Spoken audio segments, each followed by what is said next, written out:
Big boss eight లో మీ favourite contestant? Manikanta and Nikhil. Okay, నిన్న శేఖర్ పాష ఉమ్.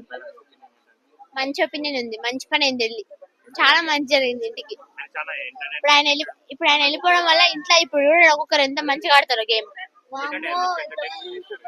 బిగ్ బాస్ లో ఎందుకంటే అసలు బిగ్ బాస్ హౌస్ అంటే ఏంటి, టాస్క్, ఫన్, ఇన్వాల్వ్మెంట్ అన్ని ఉండాలి. ఆయన చేసేది ఏంటిది, ఒక ఎంటర్టైన్మెంట్. ఆ ఎంటర్టైన్మెంట్ కూడా కొందరికి నచ్చట్లేదు.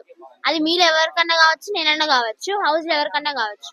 సో వెళ్ళిపోయి మంచి పని అయింది. ప్లస్ ఆయన వెళ్ళిపోవడానికి కారణం వాళ్ళ ఇంటోళ్ళే వెళ్ళిపోయేలా చేసుకున్నారు. ఓకే అండి. యశ్వి గౌడ చాలా చెత్తగా అనిపిస్తుంది. ఓవర్ యాక్షన్ చేస్తున్న చాలా మంది అంటున్నారు. ఓవర్ యాక్షన్ కాదు, ఒక లెవెల్ లో చేస్తుంది. అంతగా ఎవరు చేయడం నాకు తెలిసి ఇప్పటి వరకు. రతికాన్ కాదు, శోభన్ మించిపోయింది. రతిక అంటే సోనియా. రతిక ఏంటిది, లవ్ ట్రాక్